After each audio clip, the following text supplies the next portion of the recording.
Mon nom, c'est Victorin Boudreau. Je viens de Pointe-Verte, au Nouveau-Brunswick. Je suis un apprenant de les classes d'Alpha.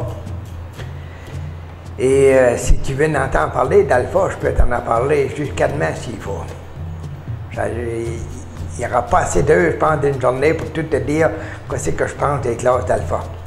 Puis surtout là, que vous avez, que le projet de compétences essentielles est sorti. C'était un autre projet qui me tenait à cœur en dernier et ça va m'intéresser énormément d'en parler.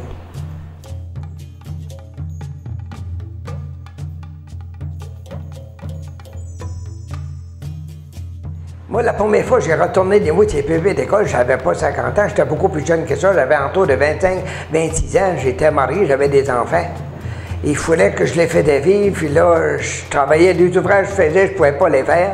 Aujourd'hui, avec les compétences essentielles, j'aurais pu les faire, ces mêmes emplois-là. Et je peux voir ça aujourd'hui. Mais ce temps-là, parce que je n'avais pas ces affaires-là, je n'ai pas pu continuer. Donc, je m'ai dit, je me retourne de nouveau à l'école. En 71, j'ai tourné à l'école.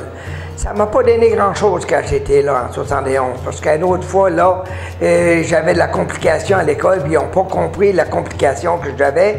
Et j'ai sorti à peu près avec une 8e année qui m'ont dit, aujourd'hui, je suis capable de dire que c'est une autre fois qu'ils m'avont laissé passer par charité.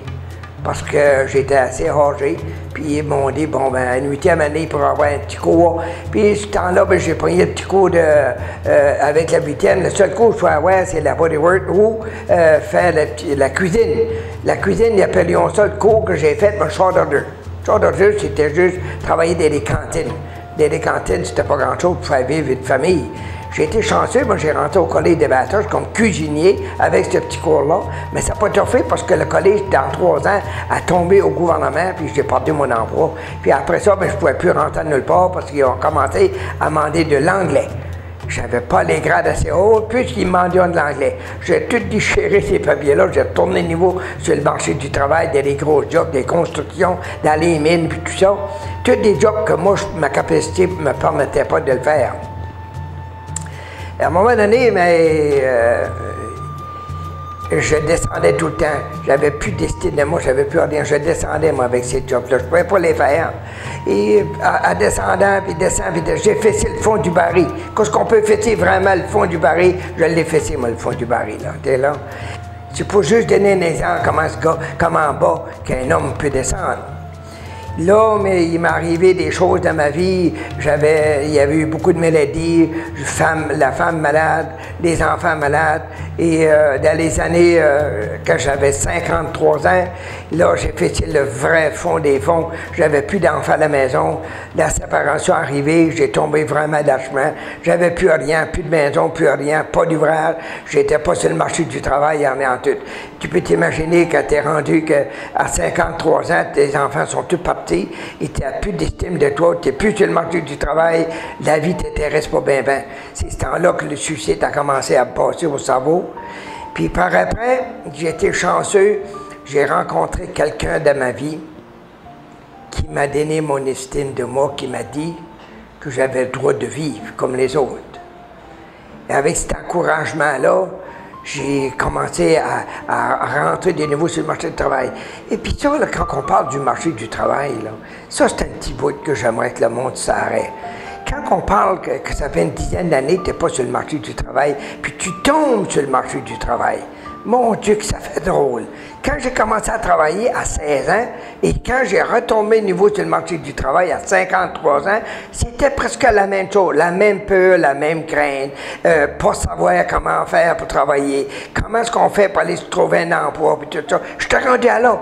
Ça faisait assez longtemps que j'étais plus sur le marché du travail, je savais plus comment est-ce que la vie marchait autour de moi. Mais j'étais chanceux parce que j'ai monté à Montréal une autre fois, puis là, j'ai travaillé avec mon frère. Avec mon frère, j'ai eu la chance de recommencer 2 fois dans ma vie. Ma vie a commencé à 16 ans à travailler. C'était avec ce frère-là que j'ai travaillé à Montréal. Je m'en ai venu. Et dès les années que j'avais 53 ans, en 2000-2001, j'ai monté de nouveau à Montréal. C'est avec ce même gars-là qui m'a donné de nouveau ma chance d'aller de nouveau sur le marché du travail, puis plus avoir honte d'aller changer un chèque. C'était mon argent. Quelle fierté que j'avais. Et quand j'arrivais de là, de Montréal, la femme que je vais avec, qui m'a donné mon estime de moi, elle en savait assez que je me disais à un moment donné, je dois aller aux études parce que cette femme-là est bien instruite, cette femme-là elle a confiance en moi, puis parce que la confiance qu'elle a dans moi, je suis convaincu que je peux aller loin avec d'aller aux études à cause d'elle. J'ai tourné de niveau en classe. J'avais 55 ans quand j'ai tourné en classe. Puis à 55 ans, je vais dire une chose. Là, j'ai été chercher le niveau de mon estime de moi dans ces classes-là. C'est là que j'ai vu que la vie... Moi, je peux te dire, aujourd'hui, c'est fou à dire, je peux te dire, je suis mort et j'ai ressuscité.